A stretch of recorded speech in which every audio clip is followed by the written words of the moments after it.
This is not an easy question to ask, but since you are my friend, I'll go ahead and ask it. Are you happy?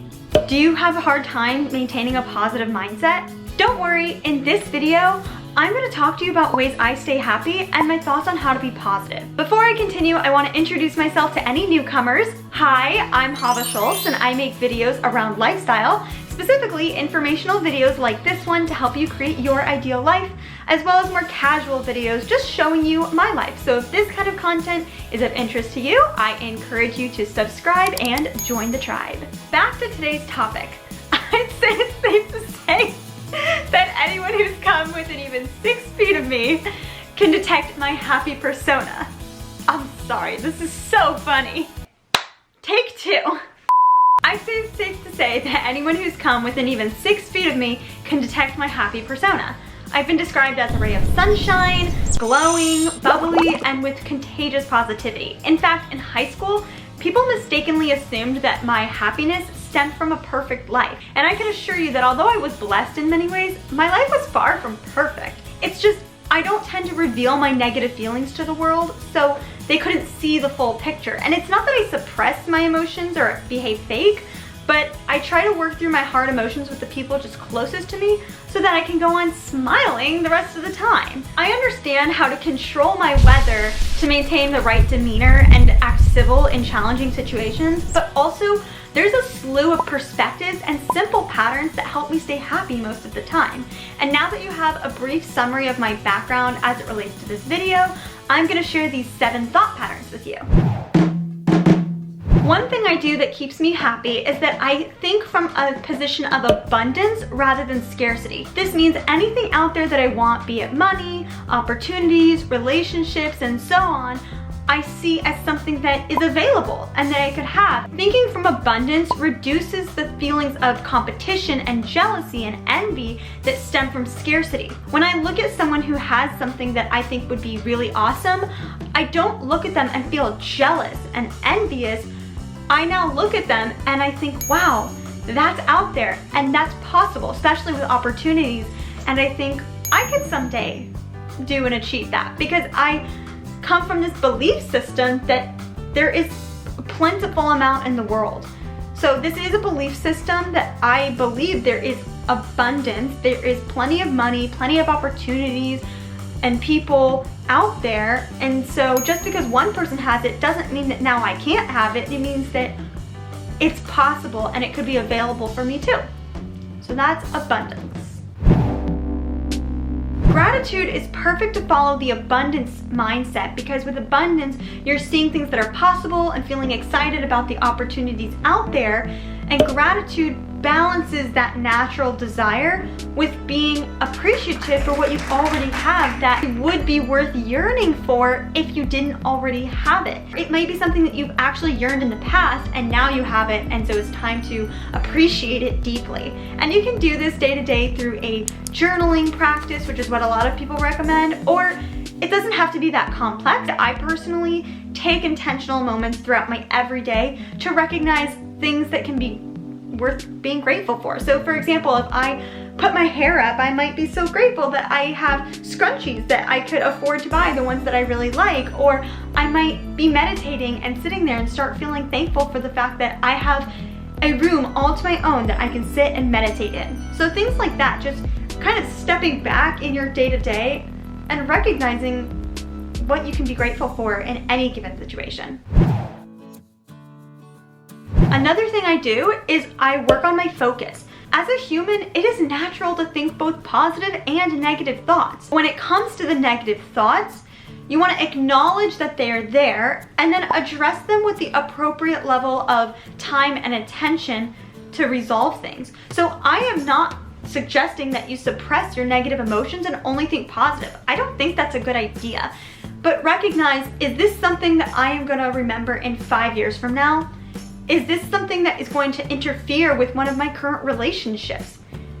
Every situation is completely different, but take whatever time you need, whether it's 5 minutes or 1 hour, just be conscious and aware of it to work through your feelings or address a certain situation and then continue, because it's not easy. I gotta admit, I'm telling you all these ideas, but it's taken practice for me too. In fact, one of my weaknesses has been in the past dwelling on the negative, and then I just spiral down and down and down. But I've come to realize, oh, that is such a big waste of time. Like, I could be spending that time being happy, and you need to work through the negative emotions, but then move forward. So now that we've gotten that out of the way, let's move forward. Because also, people are often saying, think positive, think positive, think positive, but they don't tell you how. Because sometimes you're not feeling positive, so you don't feel naturally inspired to think positively. One thing you can do in addition to gratitude is you can savor moments, experiences, memories. I can stop, like right now. This is so cool that I get to be here filming a video to put online and share with you or whoever else is watching this. That is so cool. And until right now, I wasn't even focused on it because I was so focused on what I was doing. So sometimes it's just a matter of taking yourself out of the moment and thinking about how cool it is. Or if you're in a tough place, stop thinking about where you are and start thinking about, wow, you know, I really had a fun time with so-and-so last weekend. Or sometimes I like to pull out I make trip photo books from past experiences, and I can flip through it and reminisce and think, wow, that was so cool. So sometimes it's a matter of intentionally using a tool or some other object like photos, or maybe even calling someone that you know is often going to be positive to just divert your attention. So be positive. It's also important to keep things in perspective, and that is whether they are good or bad, but especially when they're bad. And something I'm about to say, you'll actually hear almost the exact same line if you go back to my video on 10 things you can overall do to improve your life. Click this link right here if you want to see that, which is to think about the fact that things could always be worse. And I don't recommend that you play several worst scenarios in your mind simply because it's not going to make you feel better, but considering the fact, or maybe coming up with one idea of how things would be worse, can make things a little bit easier to deal with whatever you're grappling with. Another thing is, I kind of mentioned this in focus, but again, is this something that you're gonna think about or even remember in 5 years from now? And it probably feels like a big deal in the moment, whatever it is, so you think, of course I'm gonna remember. This is so big. And it might actually be, but in many cases it's not. So I would challenge you, if you really think that you'll remember this in 5 years, then I challenge you to come up with something similar from 5 years prior. And if you can actually come up with something, then I challenge you to come up with 10 things. And if you can really come up with 10 things of the same gravity, then you need to go back and work on focus. The next thing I want to share with you is optimism. Optimism is simply believing that everything is going to work out. And I know two really great quotes by famous people that fall right in line with optimism. The first one is by John Lennon. He said, "Everything will be okay in the end. If it's not okay, it's not the end." I love that, seriously. And then another one that can help you maybe if you're going through something even really hard is by Winston Churchill, who says, what did he say? Oh, I remember. If you're going through hell, keep going. Something else that can help you in tough situations is to try to look for the good in what's going on, or why this could be good even if you don't understand it right now, because I do truly believe that everything happens for a reason, even if I don't know the reason. So I use this strategy to help me through some tough periods, especially when I don't understand. For example, I'll give you something personal, which is the fact that I graduated college in December, and I had been working really hard at applying to different jobs, and a lot of the jobs happened to be located in New York City. And I had a really strong lead with one of them, and then the global pandemic broke out. And I had been really a little bit frustrated by the fact that my efforts weren't turning into anything concrete at the time. But now I look back and I realize, you know what? That tough situation was actually good. Because if I had moved out there and signed a lease with rent and then maybe gotten furloughed, this would be very difficult, especially New York City being the epicenter, at least in America, for the global pandemic and the virus. It works out in the end, but you don't always have hindsight. So sometimes you might have to make up a little scenario, like if you're late to work because you were in a big traffic jam. Maybe if you hadn't been stuck in that traffic jam, you would have been in a car wreck 2 blocks later. You don't always have to think that heavy and that serious. Sometimes you can just stop and feel like, wow, okay, I guess this is happening because I have to grow or I have to learn something. And I know this is becoming very vague because I'm not using too many concrete examples, but hopefully this is working out for you, understanding that just believe that things are going to work out. And I truly believe the future is bright. If you happen to believe in the power of manifestation, which I do think there's something to it, this will fall right in line, because the fact that I really believe that the future is bright and great things are gonna happen,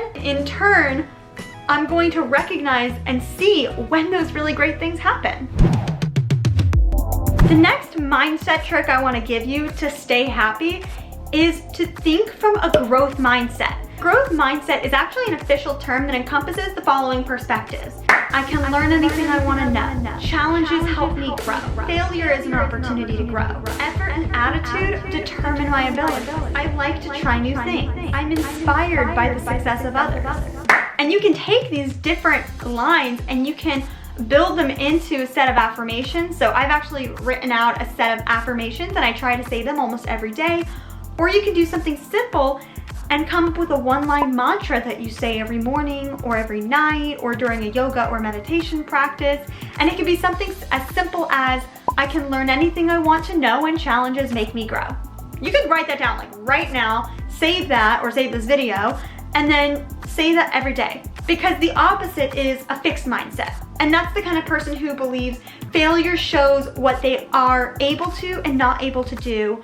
And they get frustrated when they don't do things right because they have things they can do and things they can't do, and that's that. Rather than believing you can learn and change and grow. Just as a fun analogy, I see the growth mindset as learning and curiosity and stretching, kind of like a Laffy Taffy, versus a growth mindset, which is a jawbreaker and it either doesn't change or it cracks. I'm about to tell you the 7th way that I stay happy, but before I do, I want to give you a heads up and just let you know that when I finish step 7, I'm going to give you some final thoughts on this whole thing and give you a recap of the whole video. So stay with me so that you can get that benefit too. The 7th way I stay happy, and the last one I'm going to mention in this video, is expansion. And this means being curious and looking to learn whenever you have a question. This could be as simple as things like, I wonder what the circumference of the moon is. How many licks does it actually take to get to the center of a Tootsie Pop? How should I stay productive?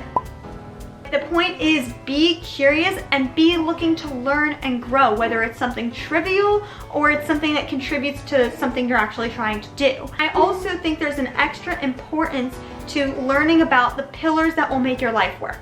So that could be health or finances, or I mentioned a second ago, productivity or relationships. Really focus on those because they're going to be actionable. And of course you can do this through books and podcasts and newsletters and YouTube videos and so many different ways. Now that we've talked through all 7 of the steps, I want to just remind you that it's impossible to be happy 100% of the time. Even people you see, like me, who seem happy all the time, they're not. And you shouldn't expect or put that kind of pressure on yourself either. Remember what we talked about in focus. It's natural to have both positive and negative feelings, address them, move through them, and then spend more of your time leaning into the positivity with the various steps involved in this video. You can do this, but it's going to take practice. Heck, I'm still working on it myself. Just as a reminder, the 7 steps are: think abundantly, practice gratitude, manage your focus, keep things in perspective, be optimistic, adopt a growth mindset, and constantly expand your knowledge. If you have any other video ideas or requests, go ahead and comment them below. And also, it would be great if you could comment down any positivity or mindset tips that I didn't mention here today. Wherever you are in the world, just know I'm sending happy vibes from me to you. Thank you so much for watching, and I will see you on the next one.